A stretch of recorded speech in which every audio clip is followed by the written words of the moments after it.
Hello friends, स्वागत है आपका मेरे यूट्यूब चैनल मार्केट ज्ञान में। आप सभी को पता है कि आईपीओ सीज़न चल रहा है। हर कंपनी जल्दी से जल्दी अपना आईपीओ लाने वाली हैं। इसमें बहुत सारी कंपनीज ऐसी भी होती हैं जिनका नाम हमने कभी सुना नहीं है, लेकिन वो इतना तगड़ा लिस्टिंग गेन दे के जाते हैं कि एक्सपेक्टेशन बिल्कुल भी नहीं होती। लेकिन बहुत सारी कंपनीज ऐसी होती हैं जिनका लोग सालों से वेट कर रहे होते हैं जिनके आईपीओ का, और जब उनका आईपीओ आता है और जब लिस्टिंग होती है तो मतलब एकदम से जो बॉम्ब है वो फुस हो जाता है।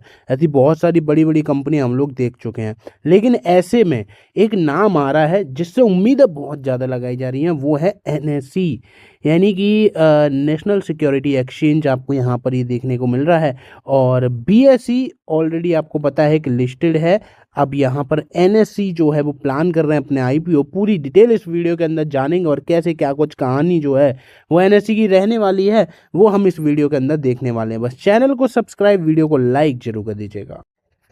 सबसे पहले मैं आपको एक न्यूज़ दिखाता हूँ, और ये न्यूज़ है सेबी के एक नए रूल से रिलेटेड।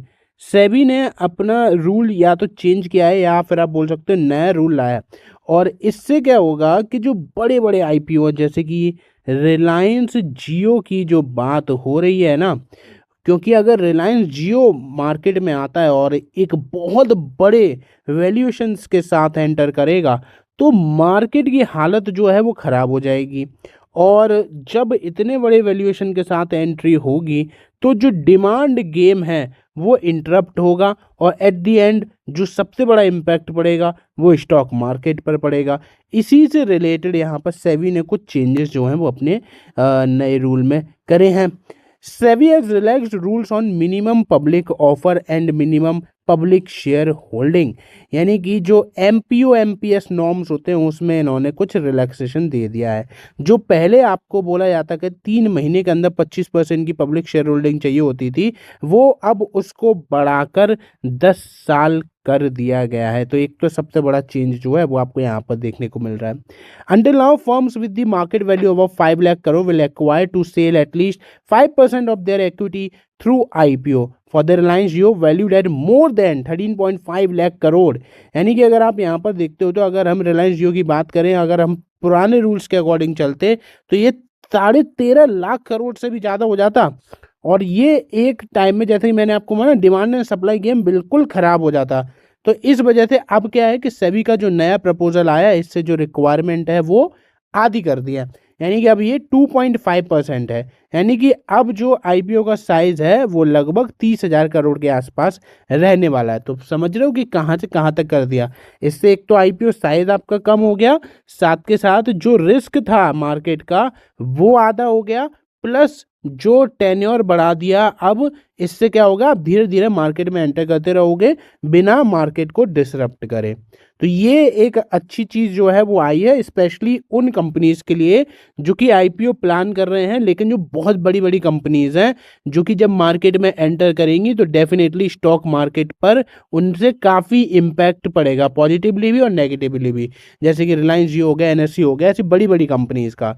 तो ये कहानी जैसे कि मैंने आपको स्टार्टिंग में समझा दी थी ना कि 25% वाली कहानी है, ये आप देखो यहाँ पढ़ पा रहे हो के। तो ये कुछ चेंजेस जो है वो आपको यहाँ पर देखने को मिल रहे हैं, और इससे सबसे बड़ा जो फ़ायदा है वो अब देखने को मिल रहा है एक कंपनी को, और वो कंपनी का नाम है एनएसई। तो चलिए अब देखते हैं कि एनएसई की क्या कहानी है। सेबी मार्केट रेगुलेटर, इनके चीफ तुहिन कांत, इन्होंने अगर बोला है कि जो एनएसई की लिस्टिंग है ना बहुत जल्दी हो सकती है। तो जो लोग एनएसई के आईपीओ का वेट कर रहे हैं उनके लिए एक बड़ी खुशखबरी है। The market regulator at its board meeting said it will give its approval for the NSE initial offering soon, यानी कि बहुत जल्दी NSE के IPO को अप्रूवल जो है मिलने वाला है। Said the several pending issues around the NSE has been resolved since the appointment of the new chairman। यानी कि यहाँ पर आप देख पा रहे होगे कि अब जो इश्यूज चल रहे थे एनएसई के वो सारे रिजॉल्व हो चुके हैं। आने वाले टाइम में आपको बहुत जल्दी जो है वो अप्रूवल देखने को मिल रहा है। 10 सितंबर को जो एमडी और सीईओ हैं एनएसई के, यानी कि आशीष कुमार चौहान, इन्होंने बोला था कि 8 से 9 महीने के बाद यहाँ पर लिस्टिंग जो है या फिर आप बोल सकते हो आईपीओ जो है वो आने वाला है। और बहुत जल्दी आपको यहाँ पर नो ऑब्जेक्शन सर्टिफिकेट भी रेगुलेटर यानी कि सेबी से मिलने वाला है।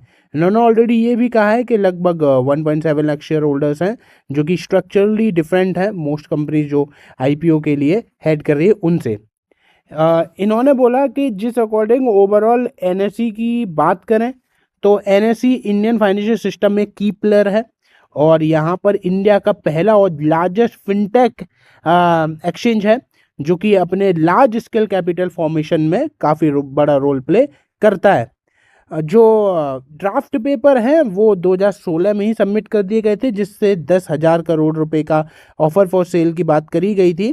एंड अब यहाँ पर जो है वो थोड़े बहुत चेंजेस आपको जरूर नज़र आ रहे हैं, लेकिन अभी तक सेबी ने जो कंसर्न्स चल रहे थे गवर्नेंस से रिलेटेड या कोलोकेशन मैटर से रिलेटेड वो अब फाइनली रिजॉल्व हो चुके हैं और सेबी के चेयरमैन भी अब बोल चुके हैं कि बहुत जल्दी आपको यहाँ पर एनएसई का आईपीओ देखने को मिल सकता है। अब बेसिकली देखो जब भी कोई बड़े आईपीओ आते हैं जैसे कि एक तो एलआईसी आया था, ऐसा लग रहा था कि एलआईसी का आईपीओ तो जिसको मिल जाएगा ना वो मतलब करोड़पति हो जाएगा, लेकिन आज के टाइम पर एलआईसी को कोई पूछ भी नहीं रहा। तो ये हालत होती है। तो हाइप पे नहीं जाना है, जब भी चीज़ें आए आपके सामने तो आपको पहले एनालाइज करना है सबसे पहले तो कि भाई आखिर एग्जैक्टली चीज़ें क्या है।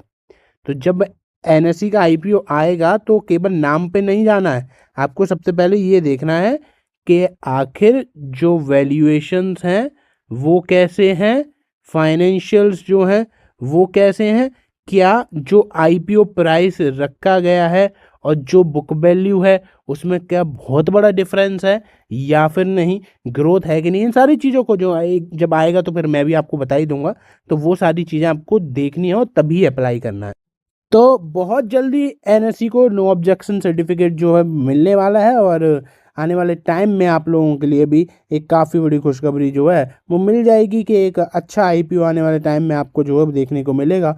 फिलहाल में तो अर्बन कंपनी का जो आईपीओ है वो चल रहा है और यहाँ पर फाइनल डे पर लगभग 100 गुना सब्सक्राइब हुआ और इससे जो जीएमपी है वो 45% बढ़ गई। 45% जो है वो जीएमपी इनकी बढ़ गई। तो डेफिनेटली आप लोग पहले तो मुझे ये बताइए क्या आपने अर्बन कंपनी का आईपीओ अप्लाई करा है या फिर नहीं, क्योंकि इस पर्टिकुलर आईपीओ से उम्मीदें तो जो है बहुत ज़्यादा हैं और चांसेस मिलने के बहुत कम हैं क्योंकि 100 गुना सब्सक्राइब हो चुका है। एक जैसे मान के चलो एक लॉटरी है, ठीक है, और इस पे अप्लाई कितने ने करा है, 100 लोगों ने, तो 100 में से कितने को मिलेगा, एक को मिलेगा। तो यहाँ पर एक को ही सबसे बड़ा फायदा होने वाला है, बाकी 99 लोगों के पैसे वापस आ जाएंगे। तो ऐसी कहानी है इस आईपीओ की। आप मुझे कमेंट बताइए कि आपने भी इस आईपीओ में अप्लाई करा था या फिर नहीं।